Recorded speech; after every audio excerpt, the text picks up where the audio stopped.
বিয়ের 3 মাস পর আমার স্বামী বিদেশে চলে যাচ্ছে আমাকে রেখে। মেইন দরজা থেকে বিদায় দেওয়ার সময় আমার ননদ আমার শাশুড়ি দরজার সামনে দাঁড়িয়েছিল। আমি লজ্জা শরম সবকিছু সরিয়ে আমার স্বামীকে জড়িয়ে ধরে কেঁদে দিলাম। তখন আমার শাশুড়ি আমার মাথায় হাত বুলিয়ে বলল, কান্না করো না বৌমা, আমরা তো আছি। এই তো দেখতে দেখতে 2 বছর কেটে যাবে, তারপর আবির তো আবার দেশে চলে আসবে। আমার কান্না যেন থামছিল না। আমার স্বামী তখন আমার চোখের পানি মুছিয়ে দিয়ে আমার হাত ধরে বলল, আমার মা, আমার বোন, আমার জীবনের সবকিছু, দয়া করে কখনো আমার মাকে তুমি কষ্ট দিও না। আমার স্বামী একথা বলেই বাসা থেকে বের হয়ে গেল। এরপর আমার শাশুড়ি আর ননদ বাসার ভিতরে চলে গেল, কিন্তু আমি দরজার সামনে বসে বসে কান্না করতে করতে ফ্লোরের মধ্যে বসে পড়লাম। পরের দিন সকাল 7টা বাজে আমি রুম থেকে বের হতেই তখন আমার শাশুড়ি আমার সামনে এসে রাগান্বিত হয়ে আমাকে বলল, নামাজ রোজা তো করো না, সকাল 7টা বাজে ঘুম থেকে উঠছো, তা নবাবজাদে আমাকে কি একটু চা নাস্তা দেওয়া যাবে? আমি আমার শাশুড়িকে বললাম, আম্মা গতকাল রাত্রে আমার খুব বমি হয়েছে, আমার শরীরটা খুব দুর্বল লাগছিল, তাই একটু শুয়েছিলাম, আপনি রুমে যান, আমি আপনার জন্য চা নাস্তা নিয়ে আসছি। আমার শাশুড়ি তখন বলে উঠলো, এমন বমি আমাদেরও অনেক হয়েছে, তারপরও শ্বশুর শাশুড়ি ননদ তাদেরকে কখনো অযত্নে রাখিনি। আর 3 মাস হয়েছে বাড়িতে বউ হয়ে এসেছো, এরই মধ্যে অবহেলা শুরু হয়ে গেছে। আমি আর কোনো কথা না বলে রান্নাঘরের দিকে চলে গেলাম। আমার শাশুড়িও মুখ ভেঙচি মেরে তার রুমে চলে গেল। গ্যাসের চুলা জ্বালিয়ে চায়ের পাতিলটা আমি চুলোর উপরে রাখতেই তখনই আমার মাথার মধ্যে একটা চক্কর দিল। মাথা ঘুরে রান্নাঘরের ফ্লোরের মধ্যে আমি পড়ে গেলাম। আমার পড়ার শব্দ শুনে তখন আমার ননদ রান্নাঘরের দিকে চলে আসলো। ননদ আমার চিৎকার দিয়ে আম্মা আম্মা করে ডাকলো। ডাক্তারকে খবর দেওয়া হলো। কিছু সময়ের মধ্যে ডাক্তারও চলে আসলো। ডাক্তার তখন আমাকে ভালো মতন চেক করে মুচকি মুচকি হেসে বলল, খুশির সংবাদ, আপনি দাদি হতে চলেছেন। তখন আমার শাশুড়ির মুখেও হাসি ফুটলো আর ডাক্তার সাহেবও চলে গেল। আমার ননদ তখন সাথে সাথে তার ভাইয়াকে কল দিয়ে এই ব্যাপারটা জানালো। নানা হওয়ার খবর শুনে আমার বাবা সাথে সাথে মিষ্টি নিয়ে আমার শ্বশুর বাড়িতে চলে এলো।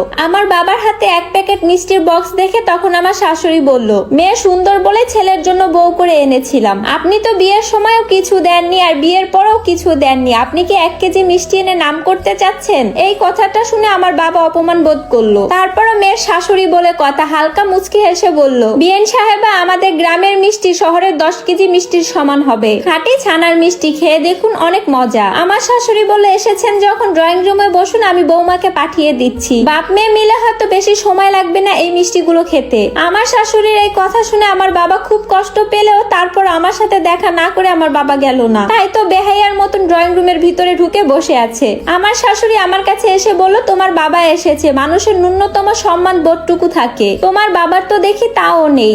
1 প্যাকেট মিষ্টি হাতে নিয়ে আমাদের বাড়িতে একটা ফকিরও আসে না, ওই 1 কেজি মিষ্টি যেন আমার ড্রয়িং রুম থেকে বাসার ভিতরে না আসে, বাবা মেয়ে মিলে মিষ্টি খেয়ে শেষ করে ফেলবে, কথাটা মনে রেখো। এই কথা আমার শাশুড়ি আমাকে বলে তার রুমের দিকে সে চলে গেল। আমার শাশুড়ির প্রতিটি কথা আমার কলিজায় লাগলেও আমি কোনো প্রতিবাদ করতে পারিনি, কারণ আমার বাবা গরিব। মুখ বুজে সব সহ্য করে বাবার সাথে দেখা করার জন্য আমি ড্রয়িং রুমে গেলাম। ড্রয়িং রুমে গিয়ে বাবাকে জড়িয়ে ধরলাম আমি। তখন আমার বাবা আমাকে কাঁদো কাঁদো গলায় বলল, মারে, আমার কাছে টাকা ছিল না, টাকা থাকলে তোর শাশুড়ির জন্য আমি 5 কেজি মিষ্টি নিয়ে আসতাম, তুমি কিছু মনে করো না বাবা, আমার শাশুড়ি এমনই। না না, আমি কিছু মনে করিনি, মেয়েদের বাপদের এরকম একটু কথা শুনতেই হয়, এটাই তো স্বাভাবিক। এমন সময় আমার বাবার ফোনটা বেজে উঠলো। আমার বাবা ফোনটা রিসিভ করাতেই বাবা চমকে উঠলো। কি বলছো? আচ্ছা আমি এক্ষুনি আসছি, একথা বলে আমার বাবা কলটা কেটে দিল। তখন আমি অস্থিরতা নিয়ে বাবাকে বললাম, কি হয়েছে বাবা? তখন আমার বাবা বলল, নিঝুম হসপিটালে, ও নাকি বিষ খেয়েছে। কি বলছো, বিষ খেয়েছে? চল তো মা, হসপিটালে যাই। ঠিক আছে চলো বাবা।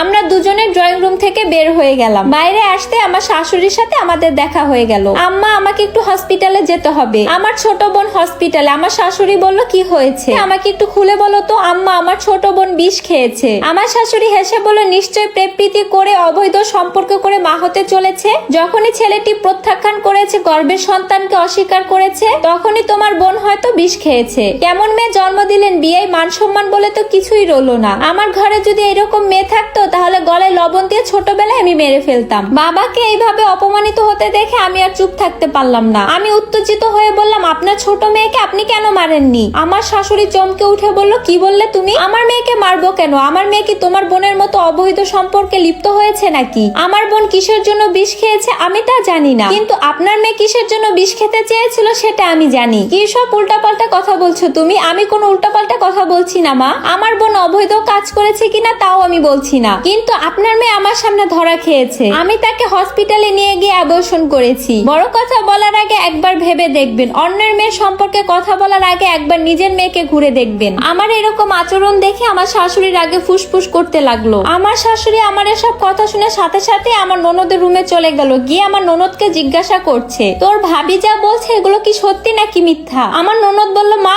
ভাবি কি বলেছে, তুই নাকি গর্ভপাত করেছিস? তখন আমার ননদের মাথা নিচু হয়ে গেল। সত্যি করে বল, তোর ভাবি কি সত্যি কথা বলেছে? তুই কি এমন পাপের কাজ করেছিস? তখন আমার ননদ বলল, হ্যাঁ মা, ভাবি যেটা বলেছে সেটাই সত্যি। আমার ননদের মুখে কথা শুনে তখন আমার শাশুড়ি যেন আকাশ থেকে বলল। রাগান্বিত হয়ে আমার শাশুড়ি আমার ননদের গায়ে হাত তুললো। আর ভাবিও তোমাকে কথা কোনোদিনও বলতো না, কিন্তু তুমি দিন দিন ভাবির উপর যে অত্যাচার করছো, যেভাবে ভাবিকে অপমান করছো, তাতে হয়তো ভাবি আজকে বলতে বাধ্য হয়েছে, মা আমি ভুল করেছি, তুমি আমার গায়ে হাত তুলেছো। কিন্তু ভাবি তো কখনো তোমার সাথে ভুল করে না, তাহলে তুমি কেন উঠতে বসতে তাকে সারাক্ষণ খোঁটা দিয়ে কথা বলো? তুমি তার বোনের জন্য যে অপমানটা করলে এটা কি তুমি ঠিক করেছো? মা উপরে থুতু পড়লে নিজের গায়ের উপরই পড়ে, আজকে তা আবার প্রমাণ হলো। আমার শাশুড়ি আর একটা কথাও বললো না, চুপচাপ আমার ননদের রুম থেকে চলে গেল। চলো বাবা, এ কথা বলে আমরা বাবা মেয়ে দুজনেই বাসা থেকে বের হয়ে গেলাম। আমি আমার বাবাকে নিয়ে হসপিটাল থেকে বের হতেই তখন দেখলাম আমার শাশুড়ি এসে হাজির। হসপিটালেও কি অপমান করতে এসেছেন মা?